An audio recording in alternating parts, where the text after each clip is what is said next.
Team Showcase. If you're just now joining us, welcome into the Fox 56 Home Team Showcase. I'm Colby Wilson alongside Jordan Adams and Connor Sturgill. For the next 20 minutes, we are going to recap last year's season, along with looking ahead at teams and players to watch across the Bluegrass this season. I'm excited about the fairy tale endings for teams, the ones that you don't expect to make a push or do anything at the end of the season, and then it becomes a fairy tale ending. We had Sayre do that, which we'll get to soon, but Jordan, how about yourself? I'm looking forward to a new crop of talent. Obviously, seniors leaving, freshmen coming in. Freshmen mostly don't play varsity, but I'm looking for those sophomores, those juniors last year to step up, and hopefully we got some new stars to talk about. I'm ready for that. Connor, how about you? I'm looking for those teams who, got so close yet so far. Franklin County being one of them, being runners-up in the title game. Lafayette, they made the playoffs for the first time in a couple of years. And even Boyle County, they've obviously been historic, but their win streak was snapped. They lost one of their best players ever in Montavian Quisenberry to UK just right here. But still, having new guys step up, and those teams looking to, keep building momentum and hopefully, have an even better season than they did last year. Absolutely. Well, we're going to stay talking about last season, recapping some of our favorite plays. I know we always have a lot of fun doing our home team plays of the week. For me, I'm starting here in Lexington. Tristan Taylor putting the Generals on his back, literally, as he takes a quick pass, bounces off one defender, and it takes another one for a ride before getting the touchdown right there. Okay, Colby, my top play goes to Woodford County's Mackay Smith, an unbelievable catch from the wideout, getting that foot inbounds for the toe drag touchdown. Also, quick shout out to Justice Wurtzler with the nice throw. They had a great connection for the Yellow Jackets last year, and that's my top play from 2024. And guys, I'm going to the state capitol for my favorite play. Caius White taking the pitch and breaking tackles and ankles for the Frankfurt Panthers and leaving everyone in the dust for the long touchdown run.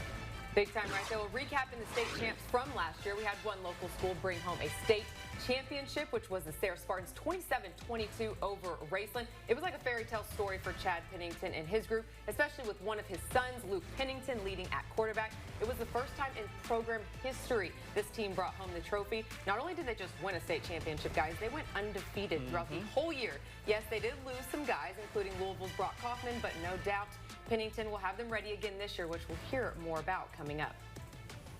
I mean, it's always crazy because there's so much talent. I mean, you've had one Pennington who's at Marshall now. You had Luke who's at Dayton now, and then Gage who's competing for that starting position. I mean, they just keep pushing out. And then it's sad that, the Lexington kid, Brock Kaufman, went to Louisville, but obviously he had a historic season, was a Mr. Football candidate. But it'll be impressive to see how the Sayre Spartans kind of reload to try to make another run at a title. I agree, because some big shoes to fill. I know in that state championship, the Kaufman to Pennington connection, I think they almost had all of the touchdowns primarily. So it's going to be some big shoes to fill, but I have no doubt that he could do it. No doubt about it. Well, we got some other teams that maybe could win a state championship this year, Colby. Absolutely. Well, we see a lot of our local teams consistently find success, but it's always interesting because, like any season, you have teams that surprise you by either exceeding expectations or not meeting them, which leads us to our teams to watch out for this year. All three of us have selected a team in our area to keep an eye out on, and my team to watch this upcoming season is coming out of the 11th region, the Madison Central Indians, led by William Blair, who has done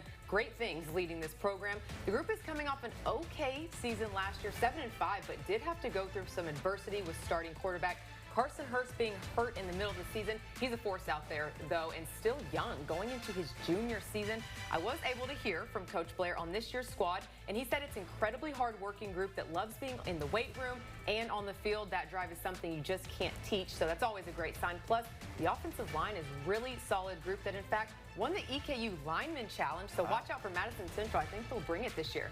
All right, I'm staying in the city. It could have gone with Boyle County, but we'll talk about them in just a little later. So I'm going to go with the Broncos of Frederick Douglass. Junior running back, the man on your screen, Dakari Talbert, looks set to explode this season. I wouldn't be surprised if he rushed for over 1,000 yards, folks, in 2025 after going for 847 last year. They would have had a returning starting quarterback in Jackson Strotman, but this summer he transferred to Bowling Green, so they'll be looking to replace the QB, but they're also looking to replace Avion Chenault out wide. He almost caught all of their passes last season, so that might be a huge issue for Coach Nathan McPeak and company, but obviously they still have a lot of talented guys, a lot of unproven people as well, so we'll see who steps up and fills those shoes over at Douglas. Absolutely. And guys, I'm keeping a close eye on the Great Crossing Warhawks this season. They had an historic year in 2024 with a 10-4 record, making it all the way to the 6A semifinals.